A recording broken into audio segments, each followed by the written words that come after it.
এভাবে আপনি যার বাড়ির যাচ্ছেন, যাওয়ার সময় দেখলেন যে একজনের নিম্নমানের যদি ধরেন আপনার প্রতিবেশীর একটা ঘরের সামনে দেখলেন একটা কাঁচা মরিচের গাছ ধরেছেন, আপনি তো দেখলেন যে একটা মরিচ ধরেছে খুব সুন্দর, দেখলেন যে অনেকগুলা মরিচ ধরেছে, আপনি একটা তার থেকে অনুমতি না নিয়ে আপনি বাসায় নিয়ে গেলেন, ওইটা খাইলেন, বলেন তার থেকে কি অনুমতি নিয়েছেন? আল্লাহ রাসূল বলেন ওয়া আকালা মালা হাসা, তুমি যে তোমার ভাইয়ের অনুমতি ছাড়া যে সম্পদটা তুমি নিয়ে গেল। এখন বলেন আমরা কি অন্যের গাছের সামান্য একটা মরিচ নিয়ে গেলে এটা কি কিছু মনে করি? এটা কিছু মনে করি আমরা? এখন বলেন এটা কি সম্পদ কি সম্পদ না?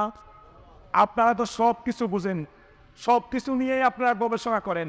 আল্লাহ রাসূল বলেছে ওয়া আকালা মালা হাসা, তুমি অন্যের সম্পদটা খেয়ে ফেলেছ। এখন বলেন রসুলকে এখানে বলেছে সেই সম্পদের দাম 1,00,000 টাকা হলে সেটা সম্পদ হবে, এটা কি রসুল বলেছেন? সেটা 10,000 টাকা হলে সেটা সম্পদ হবে, এটা বলেছেন না।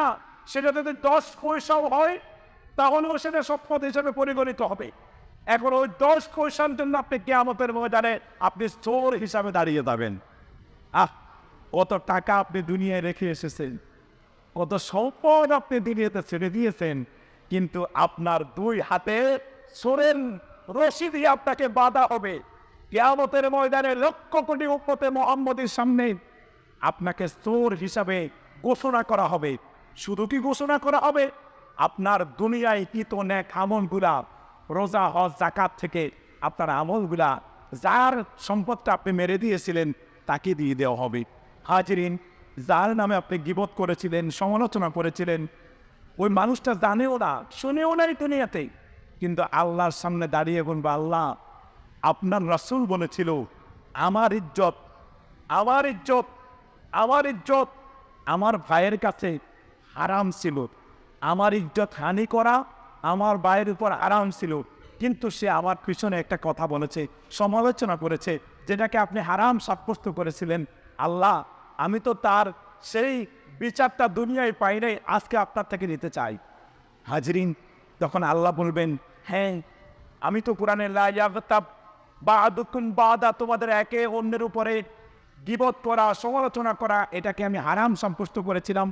তখন আল্লাহ বলবেন হ্যাঁ দিয়ে দাও, তোমার নেক আমল থেকে দিয়ে দাও। রাসূল বলেন ফানিয়াত হাসানাতুহু, এরকম দিতে দিতে এক সময় আপনার নেক আমল ফুরিয়ে যাবে। তখন কি হবে?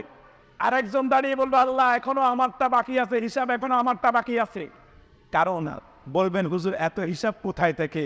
কারণ হিসাব তো ওইখান থেকে, আপনি তো কারো একজনের কাঁচা মরিচ চুরি করেন না, আপনি তো মানুষের 100 টাকা চুরি করে না।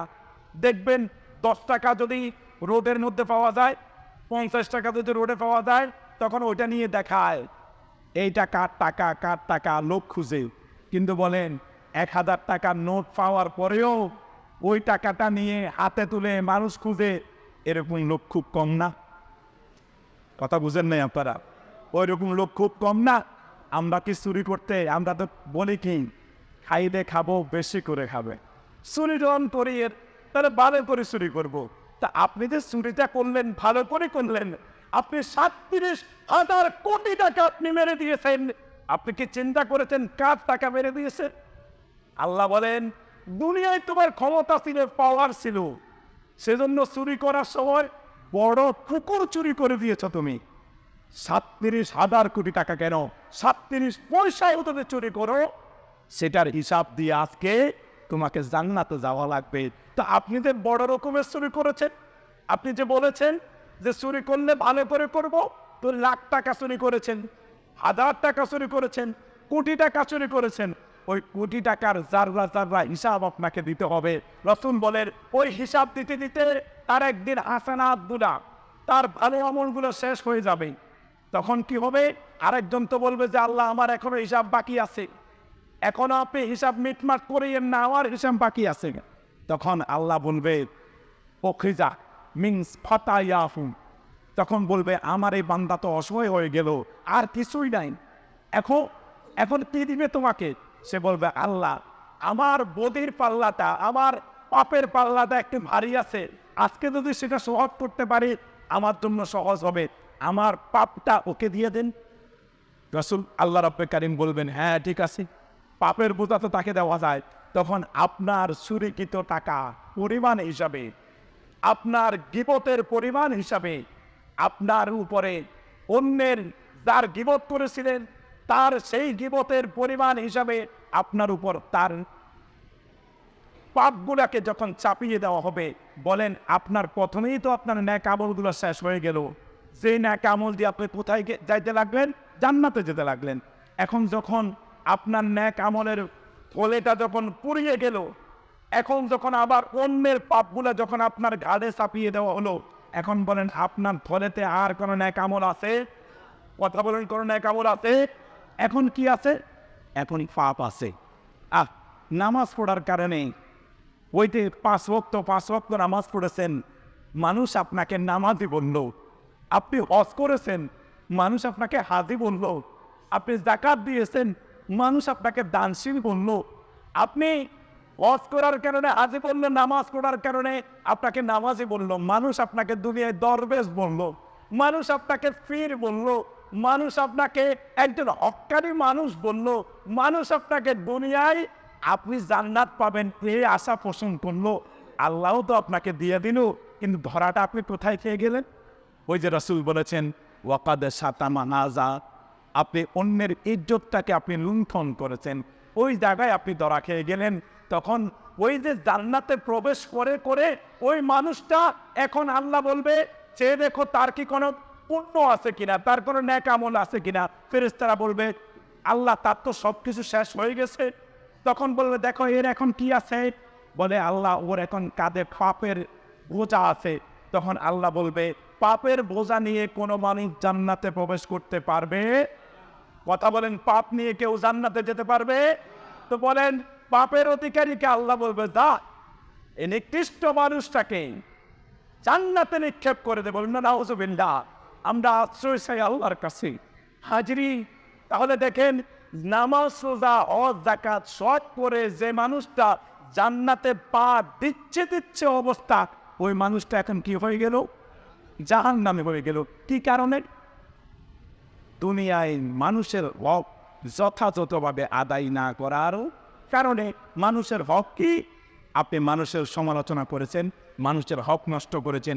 মনে রাখবেন, ওই হকের অবশ্যই আপনাকে হিসাব দিতে হবে। হাজরিন, আমি বুঝাতে চাচ্ছি বিষয়টা এমন, আপনি যদি আমার টাকা চুরি করেন, তাহলে আপনি জানেন যে খতিব সাহেবের টাকা চুরি করেছি, মনে করেন 10 দিন 20 দিন পরে হলেও আপনি এটাকে পাপ মনে করেন যে খতিব সাহেবের টাকাগুলো ফিরাই দিই, এভাবে না হলে ওইভাবে কোনো একভাবে ফিরাই দিই, এটা আপনি মাধ্যম মনে করেন, কারণ আপনি মনে করেন টাকা চুরি করা পাপ। হাজরিন, আপনি মানুষকে হত্যা করেছেন, এটাও পাপ মনে করে, বা অন্যকে মেরেছেন, এটা পাপ মনে করে তার কাছে 2 হাত জোট করে ক্ষমা চেয়েছেন। কিন্তু আপনি যে সমালোচনা করেন, এটাকে তো আপনি পাপ মনে করেন না। আপনি যে মানুষের নিন্দা করেন, এটাকে তো আপনি পাপ মনে করেন না।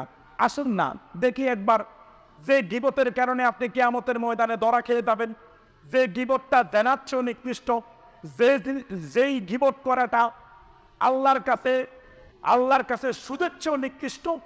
দেখেন না, ওই গীবতটা কেমন, কোন জিনিসটাকে গীবত বলে? আম্মা জান আয়েশা রাদিয়াল্লাহু তাআলা আনহা রাসূলুল্লাহর সাথেই বসা ছিলেন। তো তিনি বললেন, ইন্না সফিয়াতা কাজা ওয়া কাজা, যে হুজুর আপনার স্ত্রী সফিয়া খাটো মানুষ। কথা বুঝবেন, আপনি কাকে গীবত বলতেছেন যে গীবতের কারণে আপনি ধরা খেয়ে যাবেন? আয়েশা বলেন, হুজুর ইন্না সফিয়াতা কাজা ওয়া কাজা, নিশ্চয় সফিয়া খাটো মানুষ। আল্লাহ রাসূলের স্ত্রী উম্মাহাতুল মুমিনিন, আমাদের মা সফিয়া রাদিয়াল্লাহু তাআলা আনহা আসলেই একটু খাটো ছিলেন। তখন আল্লাহর হাবিব সাল্লাল্লাহু আলাইহি সাল্লাম এই কথাটা শুনলেন। আমার কথা আপনারা বলেন, এই যে রাসূল এই কথা শোনার পরে কি বললেন? বললেন, ইয়া আয়েশা, লাকাদ কুলতে কালিমাতান, তুমি এমন একটা কথা বলেছ, কথাটা বুঝবেন, আপনার আর আমার যে শরীয়তের মানদণ্ড, যিনি আমাদের আদর্শের প্রতীক, তিনি কি বলতেছেন আয়েশাকে?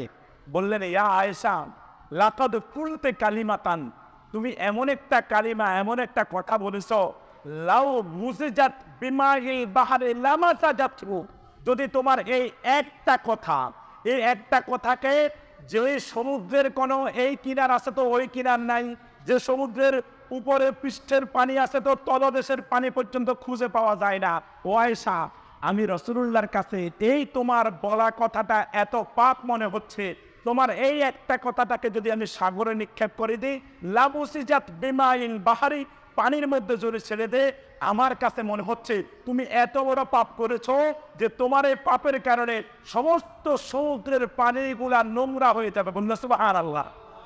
পাপ দেখেছেন কি?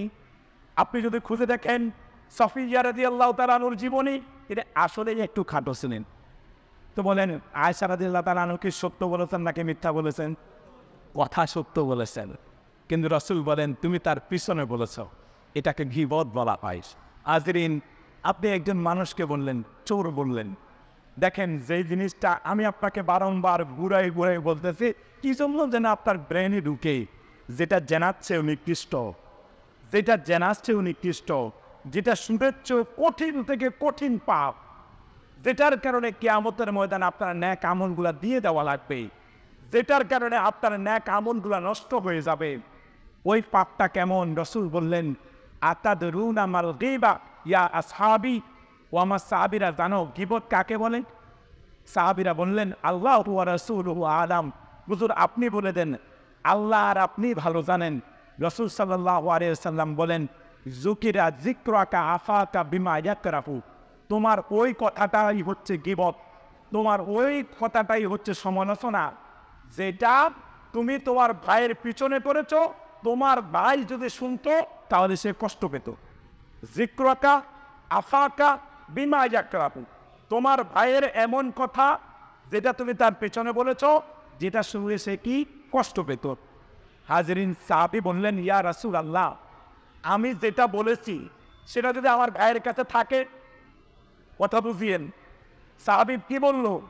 যে হুজুর আমি যেটা বলেছি সেটা বললে সে কষ্ট পাবে, এটা কথাটা সত্য, কিন্তু যদি সেটা তার মধ্যে থাকে, এর কথা হচ্ছে এই, মানে আপনি কাউকে চোর বললেন, ডাকাত বললেন হে লোক এই কাজটা করেছে, তো হুজুর মনে করেন ওই আসলেই লোকটা চোর, চোরকেই আপনি চোর বলেছেন, ডাকাতকেই আপনি ডাকাত বলেছেন, আপনি জেনাখোরকেই জেনাখোর বলেছেন, আপনি সুদখোরকেই সুদ বলেছেন, পিছনে বলেছেন।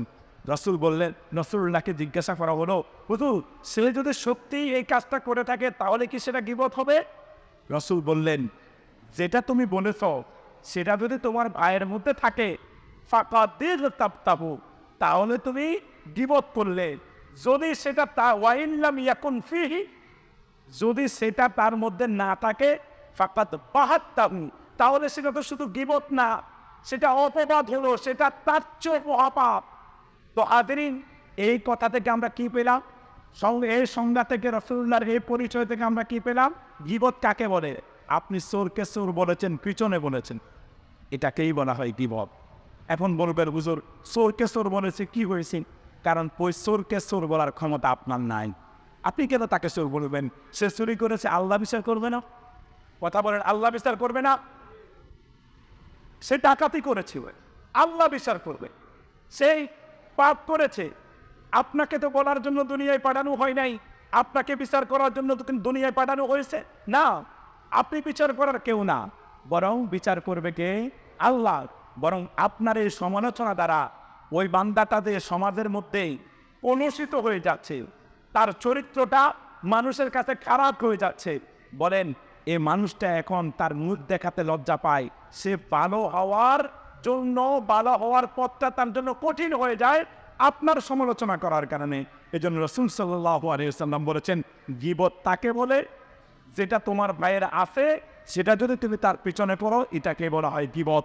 আর এই গীবতটা হলো আল গীবাতু আশাদ্দু মিনাজ জিনা, নিশ্চয়ই জেনাচ্চ নিকৃষ্ট হচ্ছে কি? গীবত করা, অন্যের সমালোচনা করা, অন্যের পরে নিন্দা করা।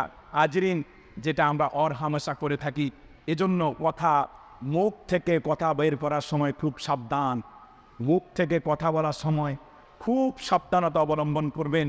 এই জন্যই তো রাসূল বলেছেন তুমি তোমার জিহ্বা, তুমি তোমার মুখের দায়িত্ব আমাকে দাও, আর লজ্জাস্থানের দায়িত্ব আমাকে দাও। তাহলে আমি রাসূল তোমাকে জান্নাত দেব, এটা আমি রাসূল দায়িত্ব নিয়ে নিলাম। বলুন সুবহানাল্লাহ। বলেন এখন জবান হেফাজত করার দরকার আছে কি নাই? জবান হেফাজত করার দরকার আছে কি নাই? বলেন অন্যের সমালোচনায় আমরা আর লিপ্ত হব? নিজেদেরকে অন্যের সমালোচনা করার থেকে অবশ্যই হেফাজত করবেন। আল্লাহ রাব্বুল কারীম আমাদেরকে এই তৌফিক সকলকে দান করুক। সকলে বলে আমিন।